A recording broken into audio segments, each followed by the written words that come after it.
Well, hello everybody, this is Tim Green with Rattle Magazine. Welcome to your critique of the week. It's Friday, January 2nd. Thanks so much for joining me.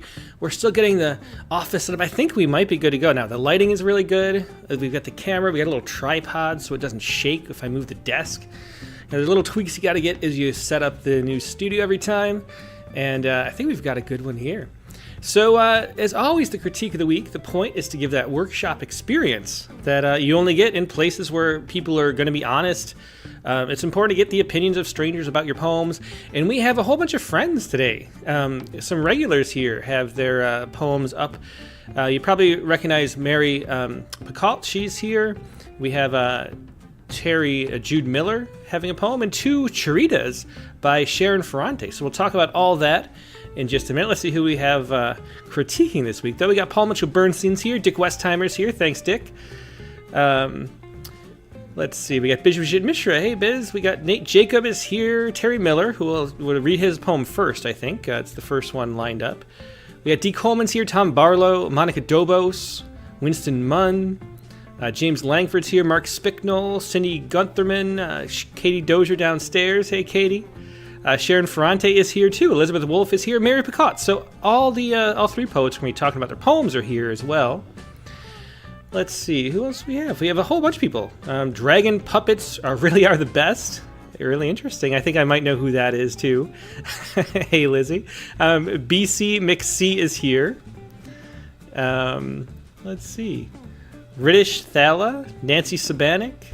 Matt TC, so it's a really good crew in the house. Lori Finnegan here on YouTube too. Let's see who we have on Facebook. I'm trying not to ignore Facebook as much. I've been having trouble flipping between the two regularly. Wait, let's see. Tara Maslik McMahon's here. Jenny Middleton, Radislav Stoyanov, Jerry Stevenson. So we got a really great crew looking at poems here. And the three poets we're going to be going over today are really going to benefit from that. And like I said, let's dive right in. But I should say, I guess if you're new, that if you'd like to have your poems critiqued, all you have to do is go to rattle.com/critique. And you'll see the submission portal. You can send up to 2 poems. You can just send one if you want. We'll see. I try to get get to the most interesting ones kind of early. Then we do some run through later, get through as many as we can as well. But all you have to do is submit it there through Submittable.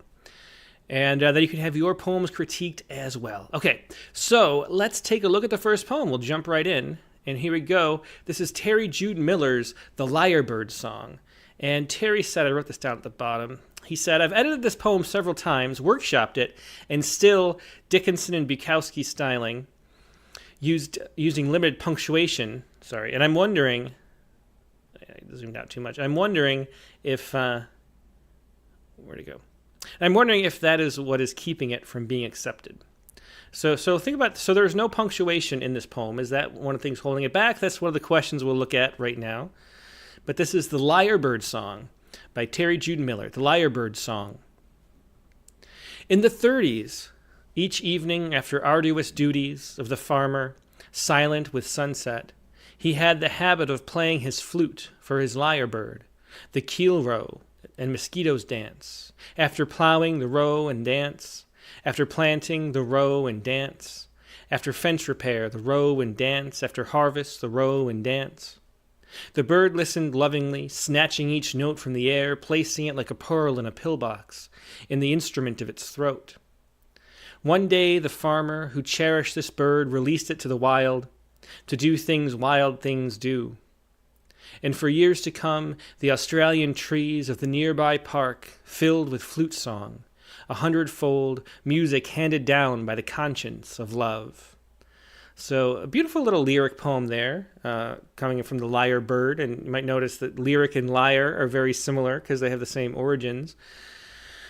Let's see. So if you don't know, the lion bird is an Australian bird. So the Australian reference comes in later. One thing I was thinking for this poem is there's two sort of, it's a very timeless kind of classic type poem that's sort of an anywhere poem, an everywhere poem. I always think of, American poems tend to be a little bit more, I think because we're sort of have a consumerist mindset a little bit. We have a lot of interest in things. It's maybe if you go deep interpretation, but we Americans tend to be very specific and not have these sort of timeless poems. I always think of these as more, European or South American. And I like that quality of it, because you don't see, that timeless quality of poems. One of the things, two things stand out because of that, though, because there's two places that introduce real specificity, and to me they stand out a little bit. It's not really fitting with the feel of the rest of the poem. And so the first thing, just right off the bat, I would cut the in the 30s, because it's really not necessary to place it in that. I mean, there's nothing really within the poem that necessitates it being shown as that time. So I would cut that line to start with. And then the Australian trees, setting it in a place. So we've set it sort of in a time and a place, but there's really no reason to do that. I think it's sort of a poem that works anywhere, any place. Lyrebirds are native to Australia, but we can either know that or not and still appreciate the poem, and there's really no reason to signify them as Australian trees. It's not a descriptor that adds any kind of like visual to it. It's not something that makes you experience the poem more strongly. And so I would maybe use some kind of adjective or some kind of descriptor here, describe the trees a little bit instead of in a better way. So I'm not sure what, but describe the trees. Like, what do the trees in your vision look like? Give us a little hint at just the angle of that tree there, instead of Australian, which pins it to that time and place. And I think the poem is a beautiful poem with great music and a great timeless quality. I think we don't want to pin it to a time and place, which is a nice thing, actually. So that's my first thought. Let's see. Yeah. Well, let's look at it a little more closely, line by line. And I would, even if you don't use punctuation or capitalization like normal in the poem itself, I would do that in the title too. One of the things, if you listened to our poetry space yesterday, we talked about submissions sort of, I thought it was going to be more toward, both ends, but it was a lot of talk about from the editor's perspective, which is interesting too. But remember, we're moving through poems pretty quickly, and you can't really help but developing these heuristics about like what poet's going to be experienced and what isn't. And when you see a title that's not capitalized, it makes you feel sort of there's an unprofessional quality to it, even though you can't really help that, and it's maybe a bias that shouldn't be there. Still, and so what this signifies by having it in an actual title case, it signifies that you know what you're doing with the rest of the poem. Like, it's an intentional thing. It's not just I'm a teenager and I don't believe in capitals because like that's the man or whatever teenagers think. They tend to do. Poets tend to think that they shouldn't capitalize anything. But it's telling us that I know that I could be capitalizing things, but it's a choice not to.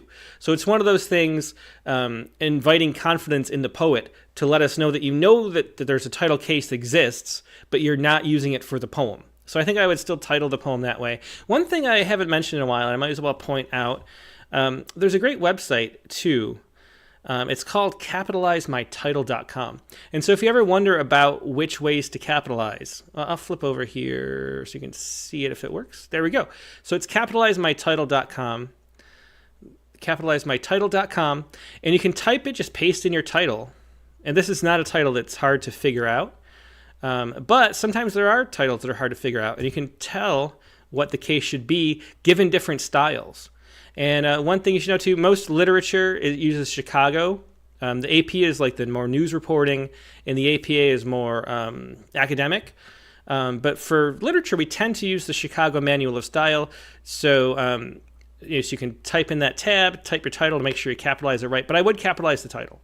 It's a tiny minor point, but it's worth pointing out because as Terry Jude said, this is a poem that he likes a lot, has submitted a lot, and he's wondering why it hasn't been published yet. And those are little tiny things that could be weighting it against the sort of the good luck and good, outcome.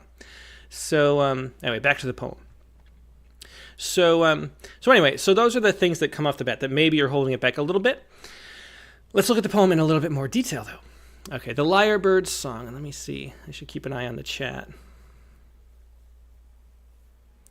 Tara Meslick McMahon says, or anyone, what is the Poet's Corner mentioned? I'm not sure what that is. So I'm not sure. Tara, if you explain a little bit in the comments, I'll let you know there.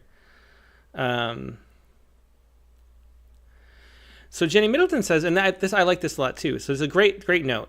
She says, I like the irony that the bird is mimicking human-made flute music that was inspired originally by birdsong. And exactly, there is that sort of layers of repetition there underneath. That's really nice. I like the way that the poem unfolds because of that.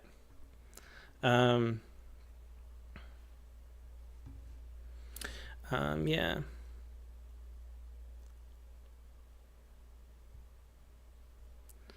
Let's see. Mary Ellen Carr says, after the submission is accepted, could we remove the capitalization in the poem? Yeah. Well, I think, you could request anything of the editor, and, it's a negotiation or a discussion. Once you decide whether or not to publish, people say, actually, I edited this and I changed this part. Could you change this? Usually it's a good change and I go along with it. Sometimes it's a terrible idea and I say, no, we're not going to change it. It's either the original or not, and it's up to you. And if you like the poem better, please, salute. Don't make me I don't want to force you to publish a poem the way you want, but I think it works much better this way. So there's a discussion that goes along with poems sometimes too. Okay, let's live in. We haven't looked at line by line. There's some beautiful lines in this poem. The Lyre Bird's Song. Mary Pecault says, are lyre birds the ones that sing like humans? I think they're known, as far as I know, for mimicking. So I think they can do like, whistles and like different sounds of nature. They mimic other sounds that they're around. Like anything, they're really good at mimicking. So, yeah.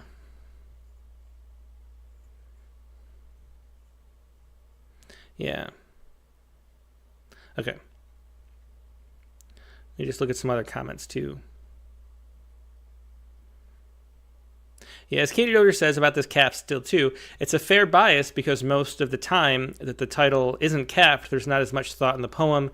But this, of course, is an exception to that Terry, though I would still switch to it also. Yeah, exactly.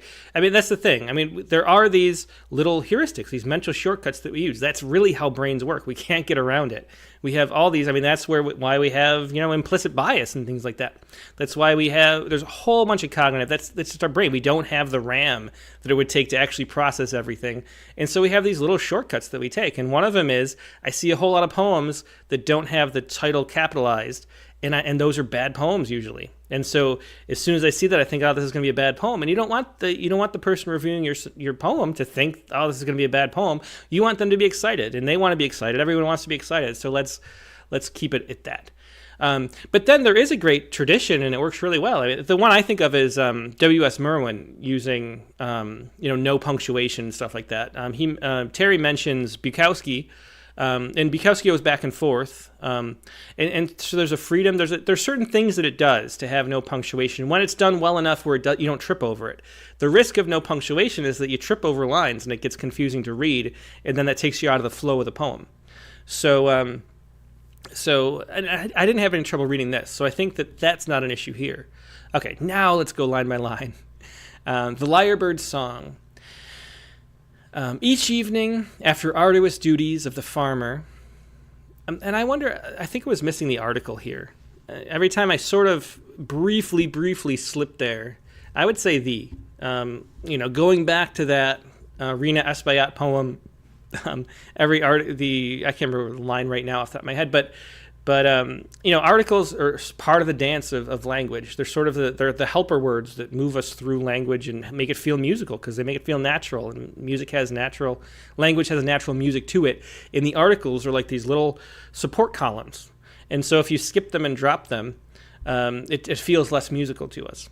And I think there's a way that dropping them feels a little strange, and you can add a strangeness to a poem, and sometimes there's a pull to do that. But in most cases, I would avoid skipping articles. So each evening after the arduous duties of the farmer, and then this is looking at each evening. Let's see. So each evening after the arduous duties of the farmer grew silent with sunset. I love that silent with sunset. I think I was tripping over a little bit too, arduous duties of the farmer growing silent, but I think that's only because I was reading it very, very narrowly for a second. Each evening after the arduous duties of the farmer grew silent with sunset, So I love that silent with sunset. That's a great use of sound. We get a lot of alliteration and good sounds in this poem. He had the habit of playing his flute for his lyre bird. I would say, because of the his and the his, I might really maybe consider that. Changing that to the flute. The habit of playing his flute for his lyre bird. Maybe not. The keel of row and the mosquitoes dance. The keel row and the mosquitoes dance. After plowing, the row and dance. After planting, the row and dance. After fence repair, I think for this run, since we have, I think the fence repair feels a little clunky.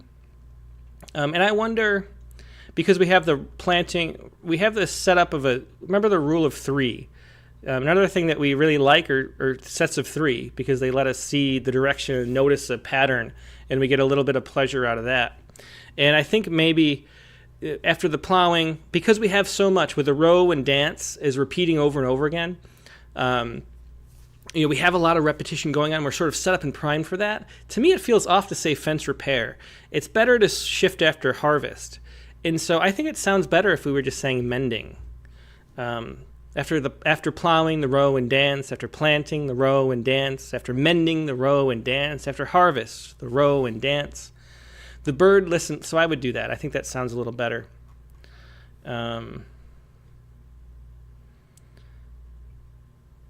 Yeah.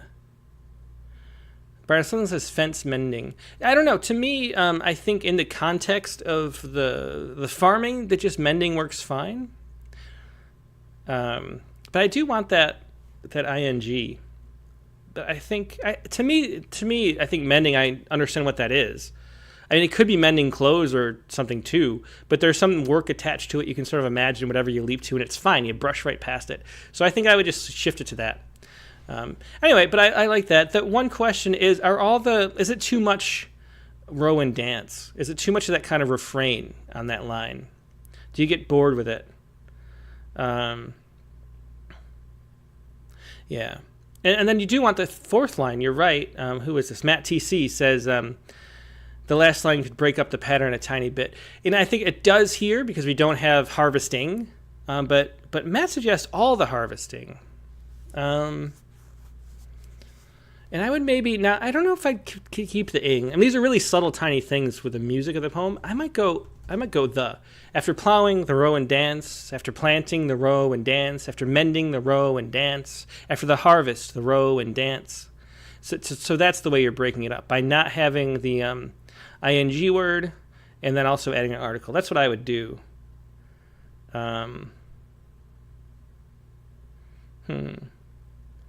Yeah, and Katie Doder says, I like the refrain as it speaks to the farmer's daily mundanities. I do. And Mary Ellen Carr says, not bored. Yeah, it's one of those things I'm right on the fence of wondering if it's too much, and then it moves on. So I think it's fine for me. But it is a thought that I had. Okay. The bird listened lovingly, snatched each note from the air, placed it like a pearl in a pillbox, in the instrument of his throat. And I keep wanting to say its throat instead of his for some reason, just a note. But I love a pearl in a pillbox. I love the instrument of his throat, because that is what the throat is to a lyre bird. And it's beautifully said. It's one of the most beautiful stanzas in the poem. I really like that a lot. And now this is how it turns into sort of a parable. One day the farmer who cherishes bird released it to the wild to do things wild things do. And for years to come, I don't know, what kind of trees should they be? I don't know, something trees. We do want something there, but I don't think Australian was right, because Australia didn't really add anything. So something trees, the barren trees, but they're not barren, but some kind of descriptor. I mean, it's sort of up to Terry what he had in mind in this vision. We don't quite have the vision completely fulfilled for us. Like, we're not really given a sense of this tree. It's the kind of thing where one word can really help make us see the same trees Terry's seeing here in the poem. So something there, but whatever trees, the red trees or the who knows what, just a slight thing. Don't go over the top with it. All you need is like a hint in the direction to let us, our own imaginations flower, but we need a little bit of direction.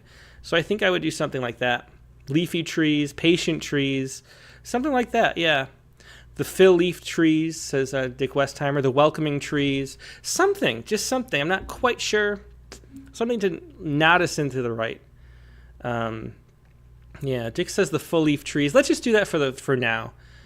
The full leafed trees. And this is a good opportunity, too, to do something that hints toward the extended metaphor that we're setting up, too, because this is sort of a parable-type poem. And we can sort of nod in that way as well, as we're picking the way we choose to describe this, just to add a little bit of a nudge to our imagination. But let's go with full leaf for now, and maybe Terry can think of something better, but we have a bunch of ideas like that.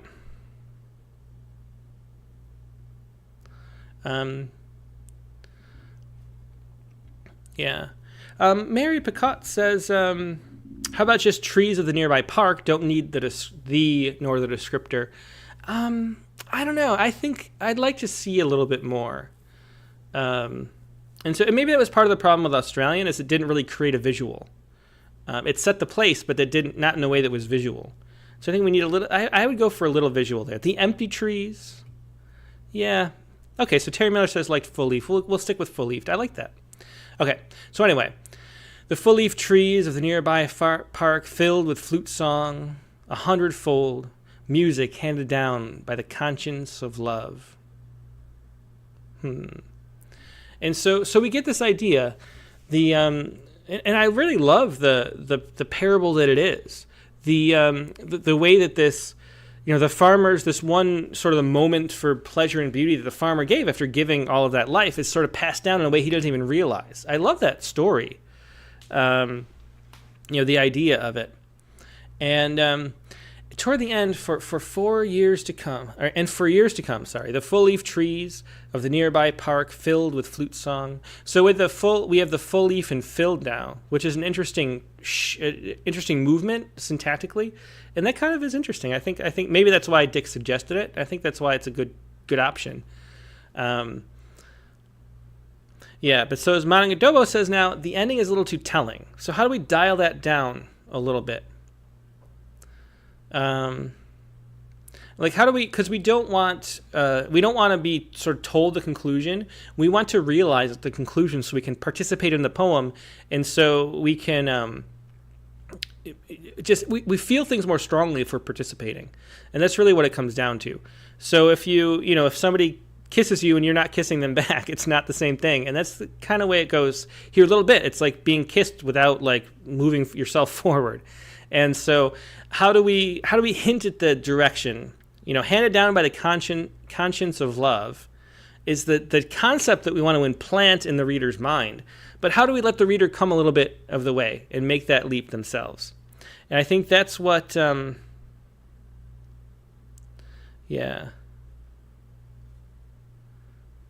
Oh, this is a great idea. I like this. This is Morgan Feeney says maybe just music echoed or something like that, or a refrain. What if we pulled back the refrain?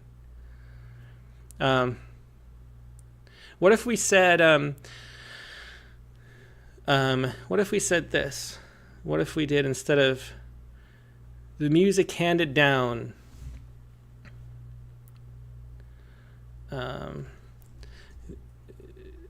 the row and dance.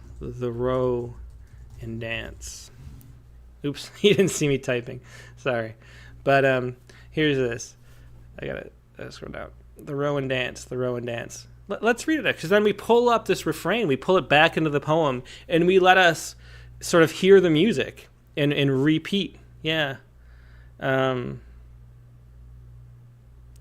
Grinder says the conscience of love on its own is a lovely concept for this poem. It is. And I was going to suggest pulling that up and calling this maybe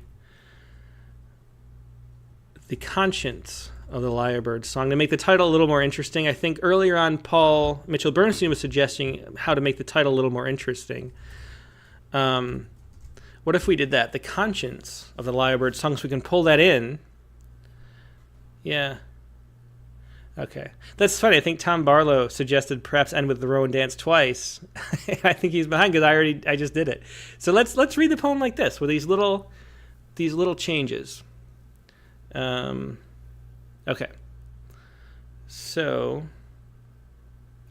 here you go.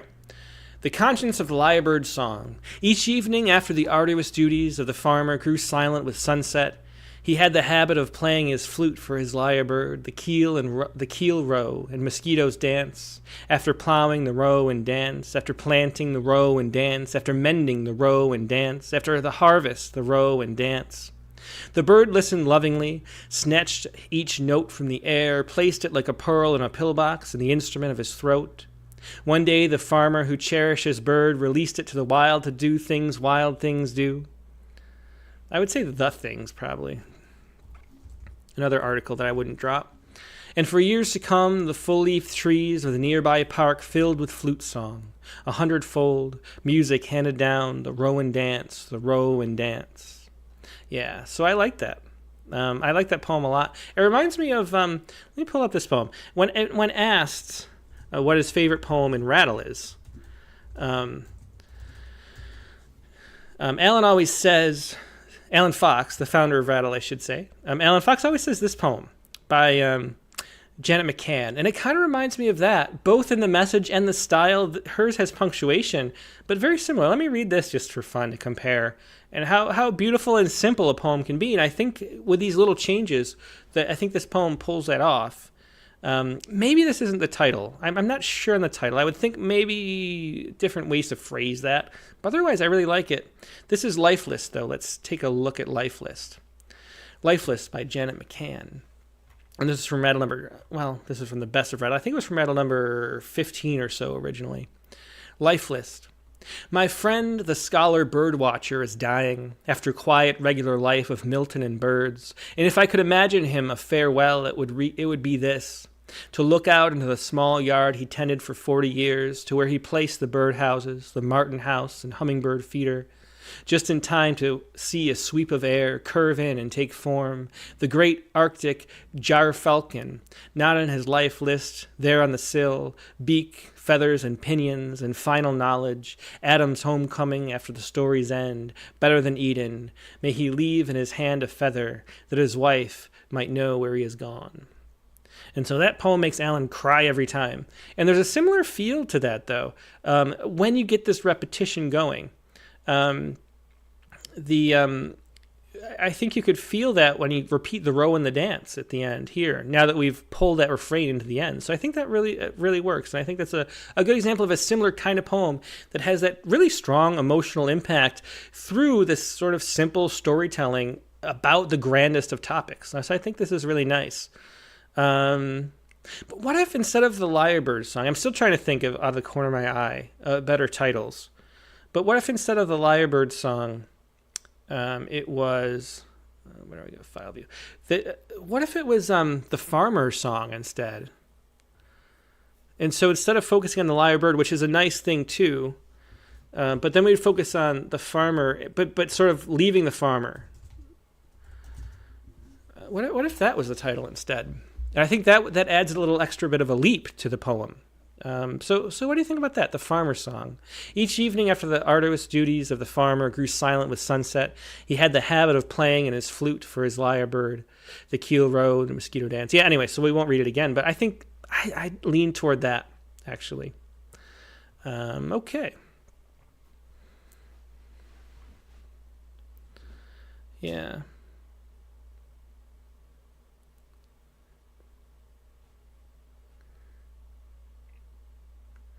Terry Miller says, Ellen Bass says hello. Hey, Ellen, it's good to always talk to you.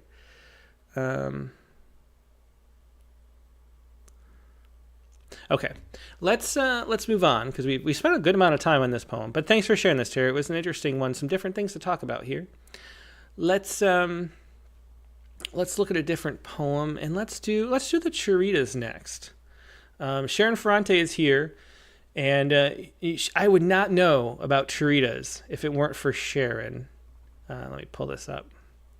And I have to put I forgot to put her name in. So Sharon Ferrante, of course, needs really no introduction or even her name. But we will put that in here in this file before I move on. Okay, so here is to cherita. Okay, so this is Sharon Ferrante. Let me turn off the... yeah, we don't want... Oop, no, I don't want that. Yeah, whatever. Sorry, I got rid of these lines. The misspelling thing. But anyway. So a cherita. A cherita is a poem. Let me pull up... I would not know about this poem, like I said, if not for Sharon herself. And she's explained it on the Rattlecast a few times. I know, I mean, to me, my sense of it, just from what she's explained, is it's sort of a haiku-inspired form that's driven by narrative, though, rather than where haiku is a moment. But let me read this. But we don't want like sort of a story in a haiku because it's a story of a moment that just goes by. There's like a cut. There's this sort of friction between two, juxtaposed ideas or concept or images or something like that. That's how a haiku works. It's just bam. But we don't get to tell a story in a haiku really. Then we have to do tanka and things like that to get more story going. And so this is sort of an answer to that, making a haiku. Let's see. So let's see what this says. The cheritas.com is probably a good place to go for more info on the cherita. This is the cheritas.com. And it says, once upon a time, the cherita, storyteller oasis where a story is born. Let's see. There should be an article. Okay, cherita in its 27th year now. It started in June 22nd, 1997. I'm trying to find who invented it. Someone created it.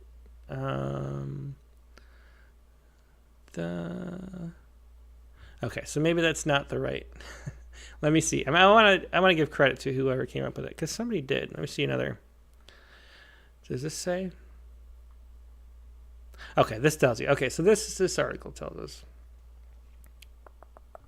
Okay, so a cherita, pronounced cherita, is a linked poetry form of 1, 2, and 3 line stanzas. Cherita is the Malay word for story or tale. A cherita consists of a one line stanza followed by a 2-line stanza and then finishing with a 3-line stanza. It could either be written solo or by up to 3 partners. The cherita tells a story. It was created by Lyre, a UK poet and artist, on June 22nd, 1997, in memory of her grandparents, who were raconteurs extraordinaire. It was also inspired by Larry Kimmel's sensitive recognition of shorter form contained within the opening 3 verse stanzas of Lyre's Lunenga, which was created in May 27th, 1997. The cherita arose out of the English language haiku and tanka tradition, but is more anecdotal or nano-narrative in nature than the momentary haiku, that's what we were talking about before, or the more lyrical tanka. Though it is easily adaptable to lyrical expression, is imagistic and depends on the conciseness, and suggestions for its effect. So there we go. That's the cherita. Really interesting form. I don't think I've ever written one, even though as much as Sharon likes it. I love reading Sharon's. I think maybe we'll have to try that at some point for prompt lines. But let's go to Sharon's poem now. Oops, that's one. Okay, so there's 2 short cheritas here. I'll spread them out a little bit so we don't get confused. Okay, and we'll do that. First light. Incense curls on imaginary walls. The strange lady douses my candle and calls for the crow. So like haiku, you kind of want to read it twice right off the bat. First light. Incense curls on imaginary walls. The strange lady douses my candle and calls for the crow. So very interesting. I mean, you have the form. We have this narrative progression. We have the 1 line, then the 2 lines, then the 3 lines to do it. And cheritas, I think, are not usually titled. So this is the entire thing, haiku-like, but narrative. So first light, so that setting the time and place, we like that. Incense curls on imaginary walls. The imaginary walls are interesting. I think the poem wouldn't work without imaginary. It needs something unusual about these incense curls.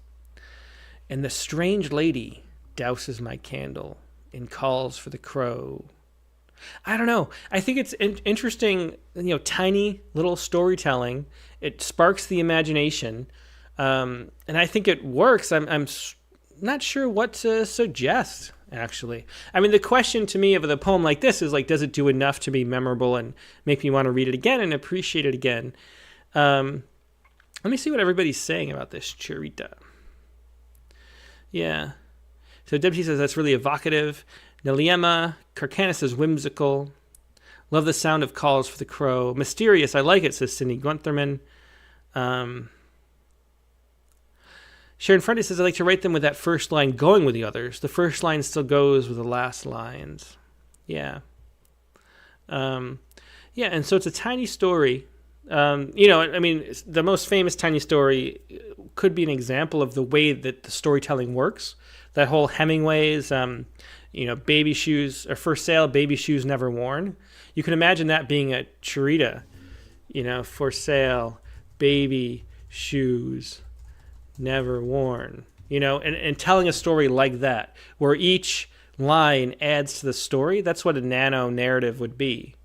But as Dick Westheimer says too, and this is really what I get to, and it's hard to critique. So Dick says, so I'm wondering why this poem had to be written. And that's the thing, like what's at stake? What does it leave me with? And how do we add that? And I think maybe,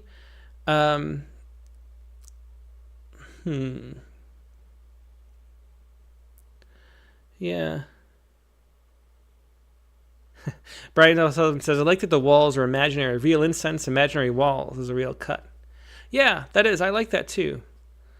Deb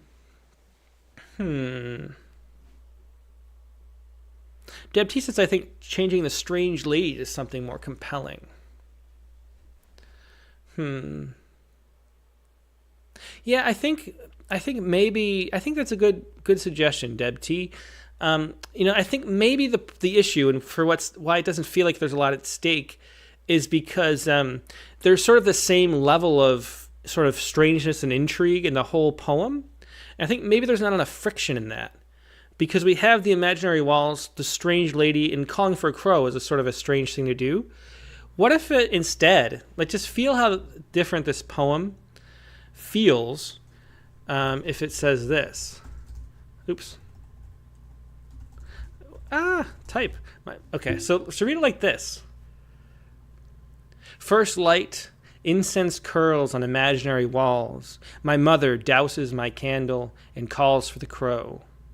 So that normalness, or maybe I'd say the instead, but the normalcy of my mother. So we get the strange, we get the normal, strange.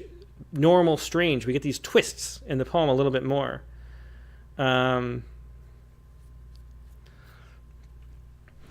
Or maybe,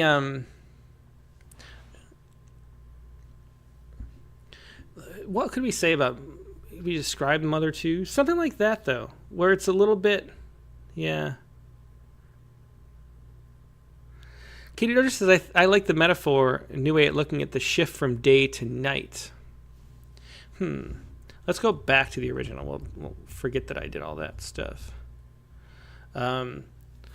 So for this case, so I like the metaphor, new way at looking at a shift from day to night. Strange lady equals God, I think. Strange to all of us. So that's interesting. I think maybe when I was reading it, I was overlooking, I was thinking of the first light as like the setting. And then, but then as more of a metaphor is an interesting thing.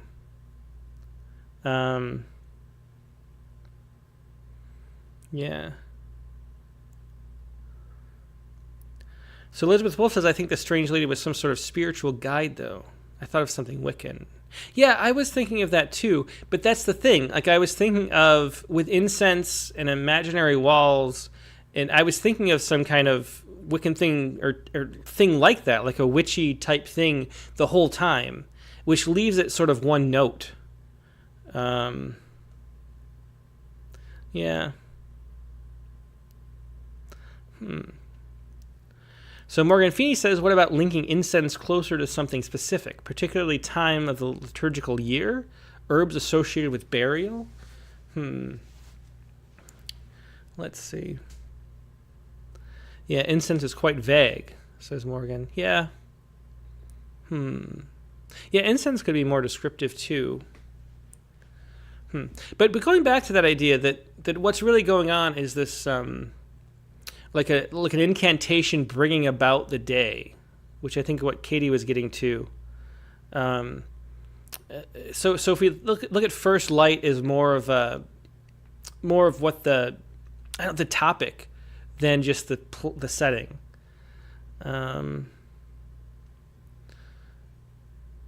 Yeah. I wonder though. I mean, is it my desire in having read so much haiku that wants me to have a shift there, some juxtaposition between, the incense and some shift to. I really like the idea of a mother there.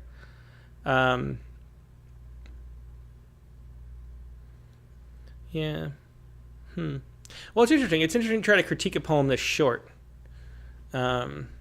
But that is the thing that's missing. The sense that Dick was getting at of something being at stake, of something like, why did this have to be?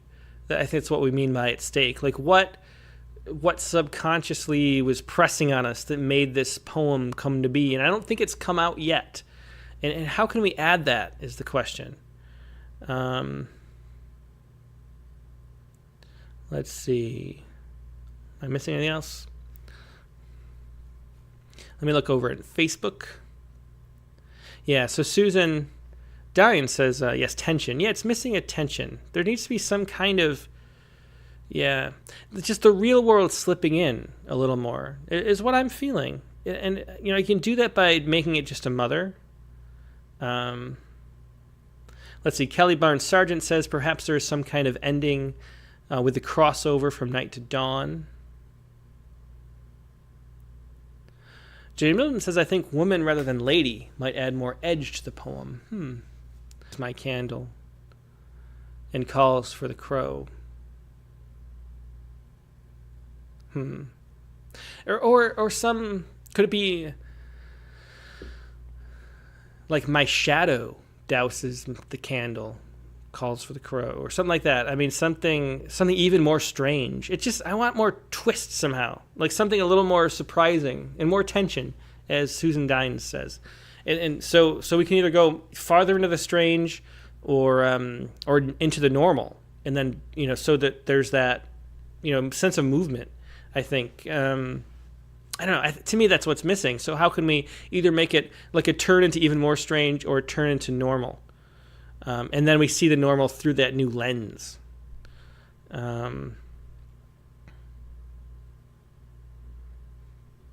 Okay. So let's look at the other one, too. And we already get the sense of a churita. And really, thanks for sharing this, Sharon, no pun intended. It's really nice to see this different form, which we haven't talked about before. So this is the other churita. A dark alley, she walks with eyes from windows, the scent of apple trees, centuries gone. Dark alley, she walks with eyes from windows, the scent of apple trees, centuries gone. And so you can see with this one, I think this actually works as a really nice haiku. And maybe that's part of the concept of it. You can, make it like that. So dark alley. Now, the thing that I'm a little confused by is she walks with eyes from windows. Walks with eyes. I'm not sure what that quite means. That throws me off a little bit. But I really love I love the concepts. The windows, the sense of, if you look at like what each section is doing, there's a sort of a mood that it's setting up. A dark alley. And then she walks with eyes from windows. Even I'm not sure if I'd phrase it that way, but still that sense of being looked at, and the dark alley, that ominous thing. And then the scent of apple trees, centuries gone, I think is a great movement. There's a sense of movement there that was sort of missing in the first one, to me. So, yeah. So, Katie says, I think it means the eyes following her. But the way it's phrased, it just strikes me as odd, in a way that's a little too odd. In the way, Lisa Seidenberg says, I think it means people are watching. It's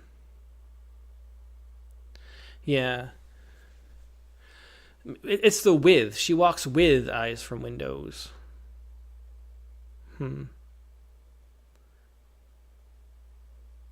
Matt TC says some synesthesia would be nice if the eyes could be linked to the scent. Maybe the scent is so strong that the eyes want to shrink.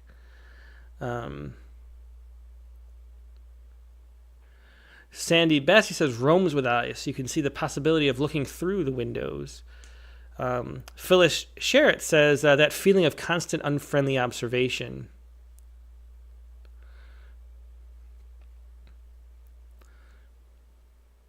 So I think Dick says she walks from eyes and windows. To me, it's more like she walks past the eyes of windows. I think that's how I would do it. A dark alley or by, maybe. Like by the eyes of windows is maybe how I'd do it. I think that's a little more accurate and a little less. It's strange in this right way, and it's creepy in the right way. But a little more natural way to say it. She walks by the eyes of windows. So I think maybe that's what I'd do with that. And then I like the contrast too, and the story being pushed out in a strange direction. I think, if you look back at For Sale Baby Shoes Never Worn, why that is a great story, which is probably apocryphal that it's actually Hemingway, right? Is it known that that's Hemingway? Or I think that's apocryphal and it's really not. But the thing is, every little tiny thing changes and pushes the story in a different direction. For Sale Baby Shoes. So you imagine the baby shoes, and it could go in either way. It could go like wonderful to be sharing these cute little baby shoes, and then Never Worn, totally different feeling. And so it's that sense of like, bam, bam, bam, plot points, twisting. And I think that's what a charita probably does. I don't really know, like I said, I don't really know the form very well, but all writing works in the same way. And so, so having the twists here, Bethany Jarmal says she walks under the eyes from windows. I like that better. Yeah, she walks under. Yeah, I like under maybe. Yeah, under's probably better. She walks under the eyes of windows. And Mark Greener says, how can apple trees centuries gone still have a scent? And that's the thing. I think that's the mystery in that way that sparks the imagination. There's kind of two types of mystery. There's the mystery that sparks your imagination and the mystery that just has you confused. And I think that's one of the mysteries that sparks the imagination. So, yeah. Okay. I think we're just going to leave it at that. It's tough to critique, but it's really interesting to look at this form. So thanks, Sharon.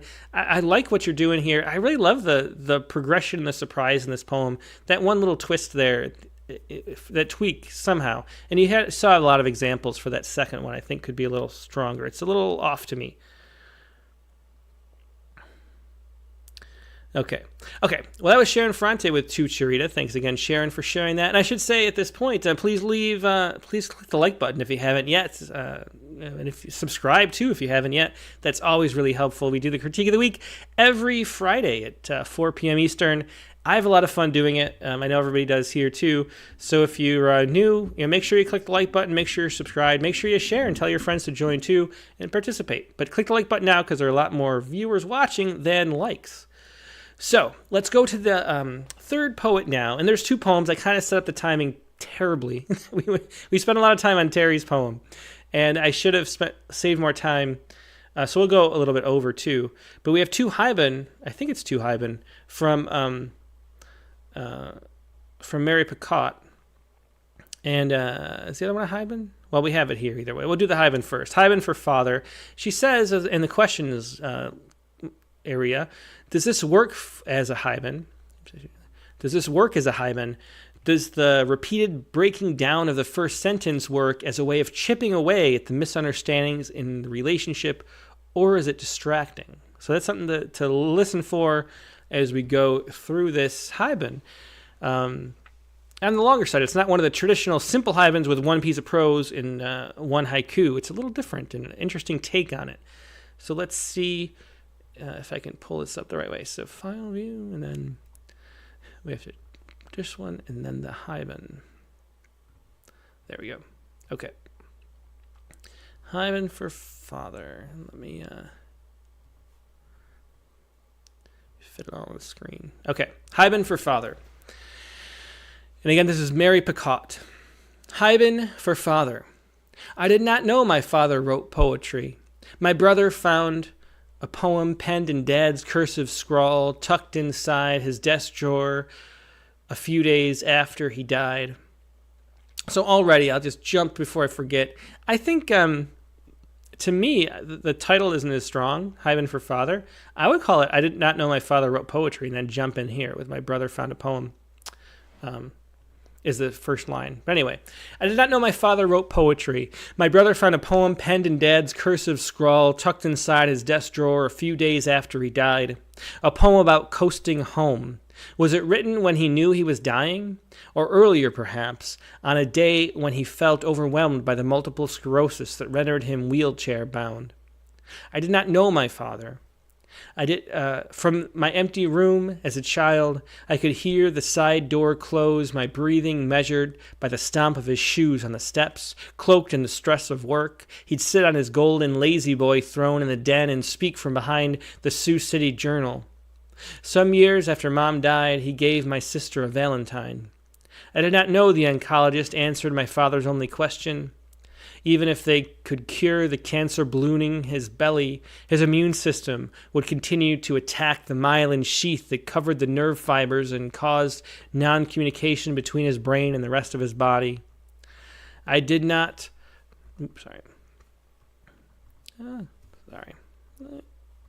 Multiple mice on my screen. I did not, although I suppose I did comprehend there is no cure for MS. I get it. Once he told me about our hometown surgeon who drove his Tesla to the side of a country road, put a pistol to his head, and pulled the trigger. The father of 3 had been diagnosed with Lou Gehrig's, another kind of neurological disease where your body is no longer in conversation with itself. My dad wanted me to know, I get it, why he killed himself. Sun melts glacial ice, river of grief swells, abates, cuts relief in stone. So, so that's the Haibun, and I really like the prose. So already, and I wish this was a Word file so I could edit it easier, but I think you really want to tighten it up, I think, and make it shorter and more impacting. I think we really tend to have our poems stretch too long, and you got to remember that people don't have that much attention span. And so I think this, I really like where the haiku is going at the end, and I like that the prose, for the most part, it's just a matter of it being too long. I think it goes on for too long, and I don't think the conceit of to answer the question, I don't think that breaking down the first sentence is a chipping. I think it is more distracting than adding something to it. So what I would do is take the best of this prose section. I would call it, I did not know my father wrote poetry, which is a really interesting thing to come back to. Because you want to think, when someone ends a poem, you want them to want to come back and look at the title and look at the beginning again and then reread the thing again. And so I think that's a title that would have that kind of leap that makes us want to do that. So I think I like that as the title. I did not know my father wrote poetry. And then jump in here. My brother found a poem penned in Dad's cursive scrawl. Cursive scrawl, tucked inside his desk drawer a few days after he died. A poem about coasting home. Was it written when he knew he was dying, or earlier, perhaps, on a day when he felt overwhelmed by the multiple sclerosis that rendered him wheelchair-bound? And I think I would not do that. I did not know my father. I would just skip that. Let's see. From my room as a child, I could hear the side door close, my breathing measured by the stomp of his shoes on the steps. I think these are really good details and good prose. Cloaked in the stress of work. I think maybe cloaked in the stress of work is a little too forced of a description. I'd kind of pull that back a bit.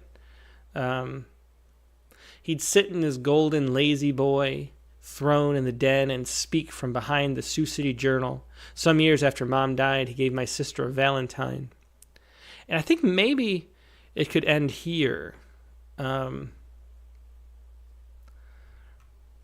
But let's keep reading, because I think that's a strange. We want to have these, leaps that we're surprised, and that creates a sense of movement. The same exact thing we're talking about with the cherita, even though it's so short. That for sale, baby shoes never worn.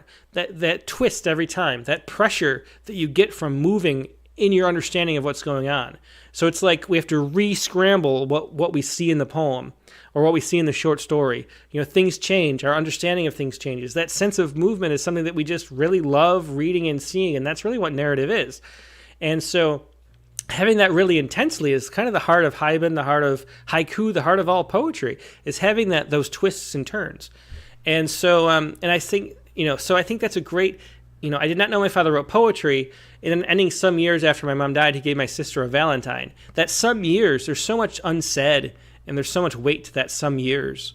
And then giving my sister a Valentine is interesting too, going back to the rote poetry, and I think that's nice too. And then we have the cap at the end of the haiku. But let me read this to make sure there's nothing we want to save. But to me, I think that's the heart of the poem. But let's see. I did not know the oncologist answered my father's only question. Even if they could cure the cancer ballooning in his belly, his immune system would continue to attack the myelin sheath that covered the nerve fibers and caused non-communication between his brain and the rest of his body. I did not, although I suppose I did comprehend there is no cure for MS. Another thing is, these aren't haiku, and because you called it a haibun, it makes you think that these are, meant as haiku the way they're structured. And they're not. I mean, because they don't have that sense of juxtaposition, that cut. They don't have any kurige. And so, so it feels like they're supposed to be haiku and then they're not, which sort of takes you out of the poem a little bit too. And I don't think it's adding a whole bunch to do it that way. I did not comprehend there is no cure for MS. I get it. Let's see. Once he told me about our hometown surgeon who drove his Tesla to the side of a country road, put a pistol in his head. I think, again, similar to what we talked about at the very beginning with Terry Miller's, when he had Australia in the 30s in that poem. I think the poem has enough timeless quality where it doesn't need that specific detail of Tesla, which feels very modern. I think that throws me off a little bit of just the feel of the poem, because it's a little bit jarring to have that specific detail of a really modern electric car that you don't really need to know that. So I think just drove to the side of the country road, I think is fine if we were to keep it. I think to me that this part is like a different poem. I like the I didn't know my father wrote poetry angle a little bit more. But anyway, put a pistol to his head and pulled the trigger. The father of 3 had been diagnosed with Lou Gehrig's, another kind of neurological disease where your body is no longer in conversation with itself. So I like that idea of not being in conversation with yourself and being, that lack of conversation, between siblings. There's like a metaphor there. To me, that feels like a different poem, though. Anyway, my dad wanted me to know. I get it. I get why he killed himself. And so, to me, that this whole section where we describe the MS a lot, and the cancer, and that it feels very intellectual and kind of forced, and not what the poem wants to say. And the poem is more about the not writing poetry, and then having this struggle that was internalized, and not sharing it. And I think that I don't know why it's highlighting such weird things. Oh, what am I doing? Okay. I don't know. I clicked on something I shouldn't have. But anyway, so I would pull it back and ignore these highlights that just randomly appeared for no reason. But I would pull it back and end on the Valentine, and let the haiku come from there. And then the haiku, I think, could be trimmed up and complete a little bit. I think to me this is 575, right? Sun melts, glacial ice, river of grief swells, abates, cuts relief in stone. And so again, we talked about this before when we talked about haiku, but haiku really has nothing to do with the 575 syllables. There's no count of syllables in the Japanese. It's a really different language. It's much more like a musical measure. And so it's sort of like, what it really is mora, which are different than syllables. There's multiple mora in many syllables, sometimes up to 3 or 4 mora in a single syllable. So like the word haiku is 2 syllables, but it's 4 mora. So it really makes the count too much. And so it should be shorter. If you want to count syllables, I suggest like 353. It's really not even counting syllables in Japanese, though. It's really about having these sort of three measures and then having silence be part of the first and last. So it's really short, long, short is a better way to think of it. But you can see why it's too long here. Because sun melts glacial ice, river of grief swells, abates, cuts relief in stone. So we have that. It sort of forces you to add extra syllables that we don't really need. And I wouldn't have the cuts either. It's so much better to say, sun melts glacial ice is fine. The river of grief swells, relief in stone.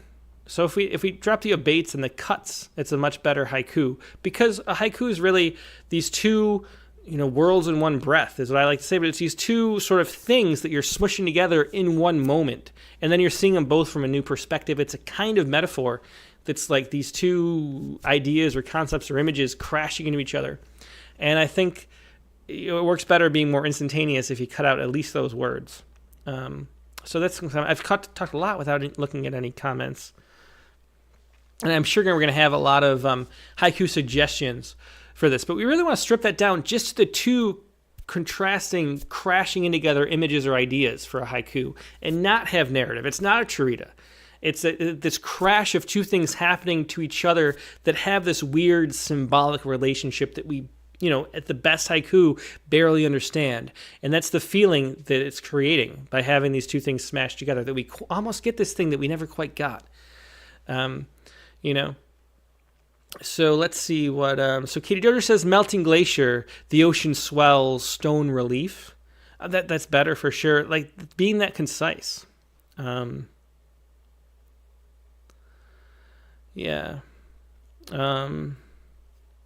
As Morgan Feeney says, there's something melodramatic in the haiku. And in haiku, we don't really want it to be melodramatic. I mean, like the most, my favorite haiku is Basho's summer grasses, all that remains of the warrior's dreams.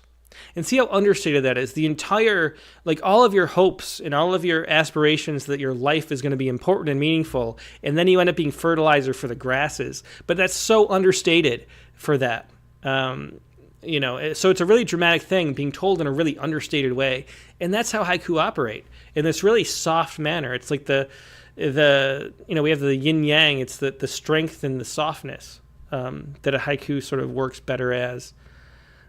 Bishop Mishra says, melting ice, river flowing through the rocks. That's a good one too. Let's see. What could you do? Melting glacial ice. I'm not. It's hard to think about the best way to put that haiku. I know the concept you're getting at, but do it really subtly, just with the images. Terry Miller says, glacial melt, swollen river of grief, relief cut in stone. I don't think we want the grief, and I should have said that earlier. But the river of grief, having that be a metaphor, you'd want the grief if it was going to be entered into the haiku. That directly, which you definitely can do. You'd want it to be on one side of a cut with the image on the other. And so you could say grief swells, the sun melting glacial ice, cutting a relief in the stone, or something like that. You could have the grief be sort of on its own unit, and then we see the grief in contrast with this image of the melting glacial ice. And that's the thing, that's what Katie Dozier says. It's hard to make into a haiku because there are three concepts, and a haiku tend to work best with two. Yeah, it's really hard to fit three in a haiku. I can't even think of examples that do that. You really want just the sense of grief swelling. I think grief swelling should be its own line. And then how to fit a glacier melting into it, or the river cutting a relief. Maybe grief swells, the river cuts a relief in stone. Maybe that would be the best. So I think maybe that's what I do. And I got to let me pull up Mary's other, oops, I didn't mean to drop it, but let me pull up Mary's other poem, and I'll just write down the haiku as I'm thinking about it. Open that. There we go. Let me just, on its own page, I'll write the other haiku. So this is what I'm thinking. And I have to see, sorry. And I have to see the original.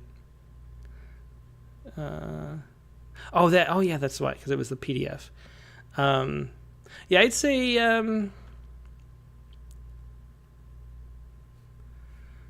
yeah. So this is what I would do for this haiku. Hang on. Juggling a lot of files right now. So this one, I tried to do it in the file view this time instead of pasting it. It's because of the PDF. I tried to do them as separate files rather than. Okay, so here we are back. Okay, now we go. And now I got to look back. Okay, so this is what I would do. I would say grief. Well, I got to be able to see it too.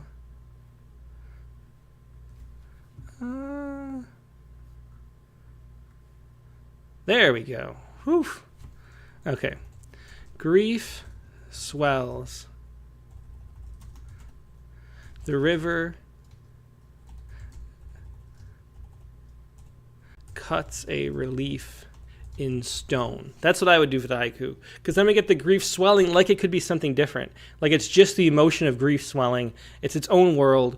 The other basho, to explain it, ancient pond, frog jumps into the sound of water, or however you want to translate that, into water sound. It's that sense of this ancient pond being here forever on one line, contrasted with, so that sense of timelessness, ancient pond, and it was always here, it will be here before you were born, it will be here after you're dead, ancient pond, always here, that sense of continuity that it has is all contained in that ancient pond, and then a frog jumps into the water's sound. Breaking that in the one moment and then being gone. So you have the timelessness above the instantaneousness of that frog, that sound of the splash, right? So however you want to translate that, that's why it works. So here we have grief swelling. That grief is like, it's just your actual emotion of grief swelling. And then you have the river cutting a relief in stone, contrasting up against that. And so it becomes a metaphor through the comparison. So I think that's what I would do. But you can have variations on that, and I think there's some more in the comments. But that's the kind of thing that I would do. And so again, let's I'll just say one more time, trim up the prose, and I'd end on the Valentine, and then go grief swells, river cuts a relief in stone. That's what I would do. And call it, I did not know my father wrote poetry. Okay. But we got to move on. Oh my God, it's 8 minutes past the hour. Sorry, everybody who's got to run, but that's okay. We'll be here too. Let me get this a little better too. We'll shrink that down. Maybe a little bit more. Okay. So this is, again, it's Mary Pecault. Mary Pecault with Pollinator Elegy, her second poem of 2. And, yeah. Okay. Pollinator Elegy. And I got to look up every single time. An elegy versus a eulogy. A eulogy, let me try to guess. Let me try to get it right. So eulogy is a praise. An elegy can be sad. Is that right? I can never keep... Once I get things, I can't keep them... Yeah, so an elegy could is expressing sorrow. A eulogy is praise. So I was right. I got it right, but it's like a 50-50 chance. It's a coin flip for me. Once I get something that wrong, I can never get it right again. But anyway, in Pollinator Elegy, Mary asked, does this form contribute to the poem? Again, so similar to the last question, we'll see about this one. Does the second vertical poem within the poem land, so to speak? Okay, so let's see this. Pollinator Elegy. And we'll see, she's talking about, we have these this little vertical poem in here too, which is interesting. Pollinator Elegy. If the hummingbird in flight, if spirits like hummingbirds, bats, beetles, butterflies are one spirit, surrounding, rounding through and throughout, she is like the aviary. Oh wait, I missed it. It is sort of way off the page. If she is like the aviary creatures and Lepidoptera in the world's gardens, forests, prairies, deserts. If the Coleoptera chomp flowers, soldier cross sands and lands, lay eggs in dung, define the natural world through touch. If scarab signifies that other world, If she, like anther, or is like anther to stigma, what offers this enigma? Hummingbird not touching the hibiscus, I lift this known want.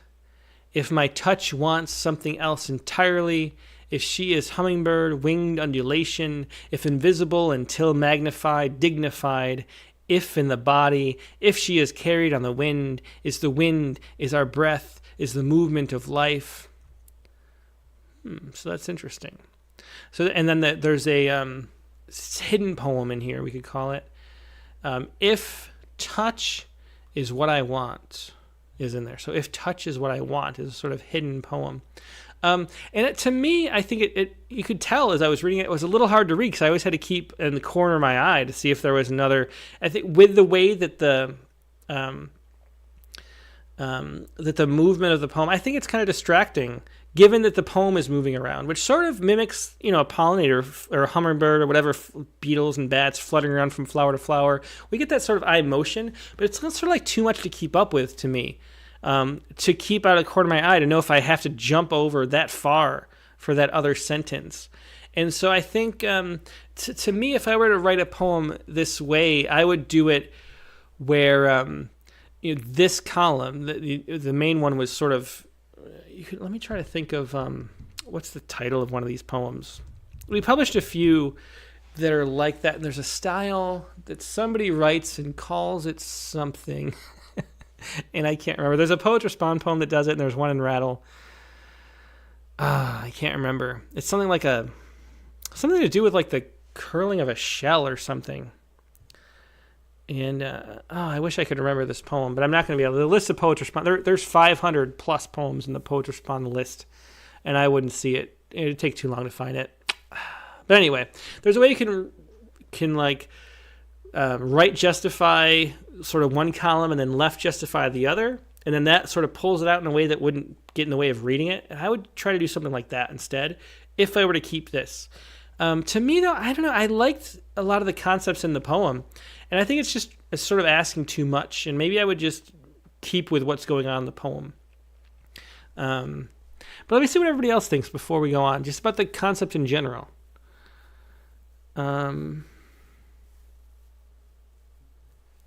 Let's see. Yeah, Fibonacci form. Maybe that's what Katie Dozier says for that I'm looking up. Maybe that's what they called it. Let's see. Or maybe not. No, that's something different. Because that's where they take. Yeah, they use the Fibonacci sequence for that. This is a different thing though that I'm thinking of. But that's a good example of. Sort of how it would look. What? I just can't remember. I can't remember. You can go if somebody can scroll through and click on every Poets Respond poem and find it. It's somewhere in there. Let's see. Yeah, Nautilus is maybe. I was thinking that it's something like that. I don't know. Contrapuntal maybe. Let's see. Could that be it? I think that was Paul Mitchell Bernstein's suggestion. So contrapuntal. Yeah, this is a contrapuntal poem because that is like two poems woven into one. This wasn't quite that, though. This was a weird take on an abecedarian. Anyway, I don't know. Sorry, but thanks for your suggestions. So Sharon Ferrante says, I like it, but not the formatting. The formatting just makes it too hard to read. So if you're going to keep this... keep the separate poem kind of concept. There was someone else on the Critique of the Week, maybe 2 months ago, who had it was like a long line poem, and then it was really hard to show on the screen too, but in print it would work really well, where the longest line spilled across the fold of the book onto the next page, so you had to continue, but then that poem was a poem on its own. And this is kind of what that's doing. It's just harder to read. So, yeah. Katie Dozier says, for me, this kind of shape has to do more than mimic the subject matter to be effective. Yeah. Yeah, I don't know. Yeah, to me, it was hard to read But anyway, let's look at the poem in more detail so we can talk about it. To me, I think it needs to be done more simply so it can come across better, I think. Pollinator Elegy. Let's look more about the content in the lines at a closer level. Again, this is Mary Pecault, Pollinator Elegy. If the hummingbird in flight, if spirits like hummingbirds, bats, beetles, butterflies are one spirit, rounding through and throughout. See, I like that a lot. I like the repeat of if. I think I would change the like here. Oh, I can. We're not in the PDF anymore.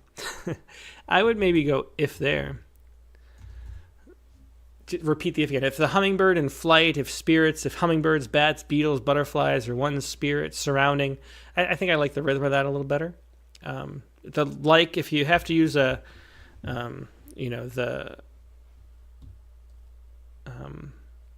like kind of weakens the metaphor a little bit. So I think, yeah. Anyway, so I like that beginning. She is like the aviary creatures and Lepidoptera in the world's gardens. And I think gardens, forests, prairies, deserts, this sort of step down alternating descriptions thing feels a little trite. You see that a lot as an editor, and it doesn't really retain a whole lot. It's too much sort of making too much of the form. It's another distraction. Sydney Gardner says I like the sound, not the format. And yeah, I think that the formatting is just getting in the way of the sound and the niceness of the poem. So let's see. And so his two, I would just pick two: gardens and forests, gardens and prairies, whatever you want, but something like that, and not have this list, because I think that it just takes you out of the poem. It's too much. If the Coleoptera chomp flower, I don't know what Coleoptera are actually. Are they? Is that moths and Lepidoptera is butterflies? I'm not sure. If the Coleoptera chomp flowers, soldier cross sands and lands.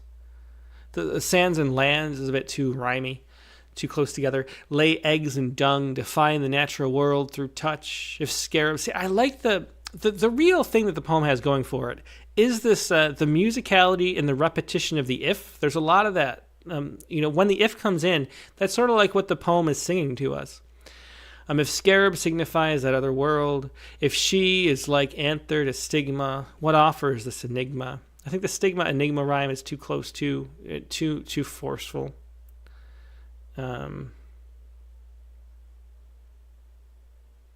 Morgan Finney says, I disagree. I think the different ecological niches are important for this poem, talking back about this. Yeah, so it could be important, but don't do it like this. This just pulls you right out of the poem. It's very heavy-handed.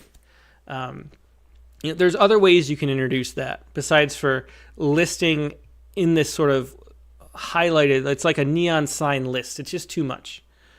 So anyway, sonically it works better with two. If you got to do four, do it in a different way. Make it more of an actual list like the ifs come across. You could say gardens and forests, prairies and deserts, with commas separating or, that kind of thing. It's that step that's just too much. Okay. And then two, the stigma and the enigma is too much. There's a lot of heavy-handedness that's getting in the way of the sort of natural beauty of the poem. It's forcing itself through. But I like the concepts. I like where it's coming across naturally. I like that. If she is like anther to stigma, what offers this enigma?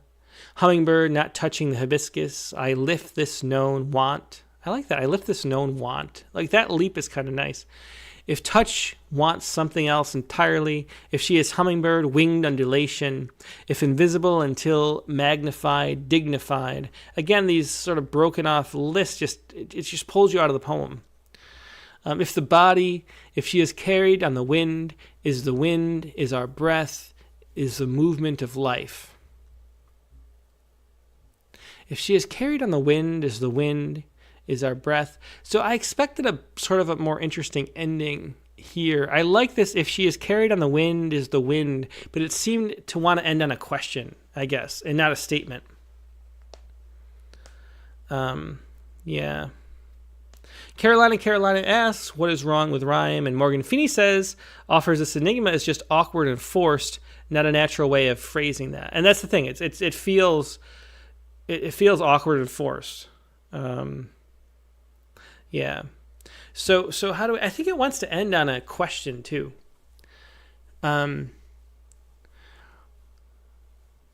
Like what if it was this? If she is carried on the wind, is the wind our breath? Like that. Is the movement our life? See how much better it feels with that as an ending. So if touch wants something else entirely, if she is hummingbird, winged undulation, if invisible until magnified, dignified, if in the body, if she is carried in the wind, is the wind our breath, is the movement our life? So that kind of gets the same concept in there, but by keeping it with a question, it feels like it fits with the poem and opens itself out instead of not. Let's see. Yeah. So to me, I think the poem is beautiful. Just avoid the wordplay. Avoid the concrete poetry nature of it because it's not really adding anything to it. And I just pull out those little things.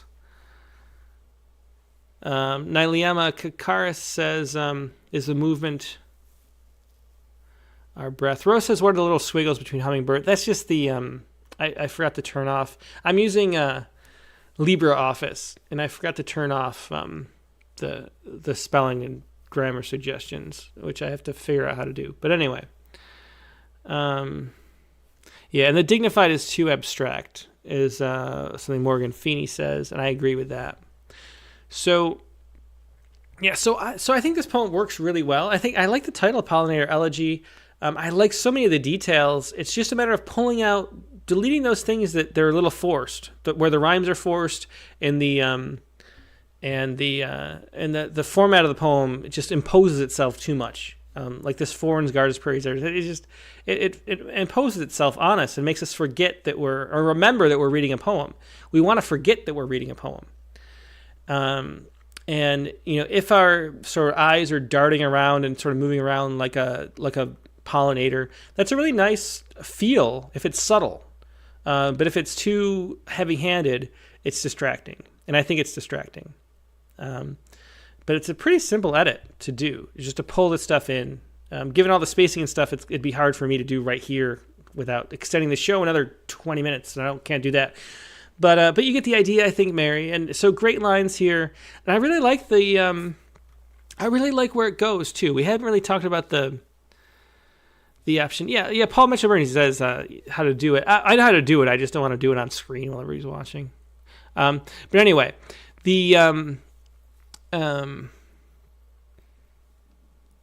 yeah, so I like the concept of it. I like where it goes, too. I like all the questions. So there's a lot to like in this poem. It's just a matter of pulling out the stuff that's not as subtle. Okay, well, that's going to wrap it up. Thanks, Mary, for sharing this, and thanks to Sharon Ferrante for sharing her Cherita, and thanks for Terry Jude Miller for his Lyre Bird poem. All five really fun poems. Thanks for sharing those. Really fun critique this week. We extended it 24 minutes past the goal, but that's fine. Now, let's see. This week on the Rattlecast coming up, we are going to have Tim Siebels, just a brilliant poet. He's one of those just outstanding, both poets, citizens of poetry. His most recent book is Voodoo Libretto, New and Selected Poems. He sent me 8 new poems, though, that he might primarily read from. It's going to be a great episode with Tim Siebels on Monday, January 15th, Martin Luther King Day as well. And the prompt for this week was to, I have to pull it up because I don't quite recall. The prompt for this week was to write a poem that focuses on a color and a scent. So nice for the Pollinator Elegy. That's a good way to go with a poem. But a color and a scent. It was after Miracle Thornton's. A lot of her poems had color and a scent as the focus. That Jackdaw with black and a lot of scents coming up too. So we decided to make that the prompt, and that is write a poem that focuses on a color and a scent So think about that. How can you combine that into a poem? Very open-ended prompt this week. And then we will talk to Tim Siebel's Radicast number 228, Monday, January 15th, the regular time, 8 p.m. Eastern, 5 p.m. Pacific. Hope to see you then. Hope you have a great weekend in the meantime, and I'll talk to you later. Goodbye.